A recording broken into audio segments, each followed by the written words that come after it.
From Neural Newscast, this is Prime Cyber Insights, intelligence for defenders, leaders, and decision-makers. Welcome to the briefing room. We are tracking several major shifts in the threat landscape this February 28th.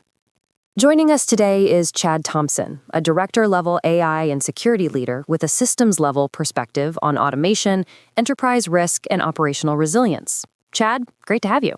Let's start with the Department of Defense. Futurism is reporting today that the administration is moving to replace Anthropic's Claude with xAI's Grok across the Pentagon's infrastructure.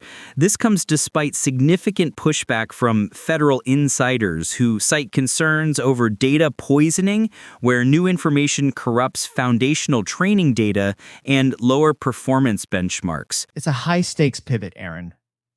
When you move from a model with established ethical guardrails like Claude to one being characterized as more susceptible to manipulation, you're expanding the attack surface for state actors.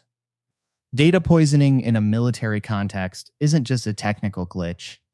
It's a strategic vulnerability that could compromise decision-making scaffolding. Exactly. On the threat actor front, investigative reporting by Krebs on Security today has unmasked the individual allegedly behind the Kimwolf botnet. The Botmaster, known as Dort, has been identified as Jacob Butler, a Canadian resident in Ottawa. Tracing his history from Minecraft cheating software to coordinating DDoS and swatting attacks, the report highlights how residential proxy weaknesses allowed this botnet to explode. The details are chilling, Lauren.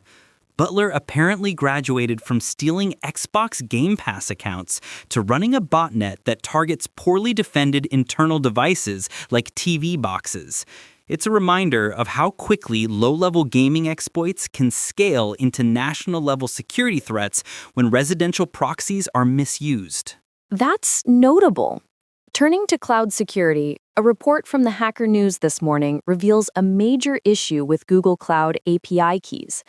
Truffle Security found nearly 3,000 keys, identified by the AIza prefix, that were embedded in client-side code. When users enable the Gemini API on a project, these existing keys retroactively gain access to sensitive Gemini endpoints without warning. This is a classic case of over-permissioning after the fact. Organizations deployed these keys years ago for simple tasks like Google Maps, and now they're accidental gateways to generative AI models. We're already seeing reports of users facing charges upwards of $80,000 because of stolen keys. It demonstrates that risk in the cloud is never static, it's dynamic and often silent. Chad, your point about dynamic risk is vital. We also saw reports this week of buy-for-you travel scams on the dark web, where stolen credit card data is used to book luxury holidays at a discount, only for the travelers to be stranded when the fraud is detected. It's an ecosystem of theft fueling consumer-facing fraud. In more optimistic news from last week, NASA successfully completed a fueling test for the Artemis I-1 mission. Despite previous hydrogen leaks, the SLS rocket seals held during the rehearsal. They are now eyeing a March 6th launch to send 4 astronauts around the moon. It's a massive win for operational resilience in complex systems. A crucial milestone indeed, Lauren. That concludes today's briefing.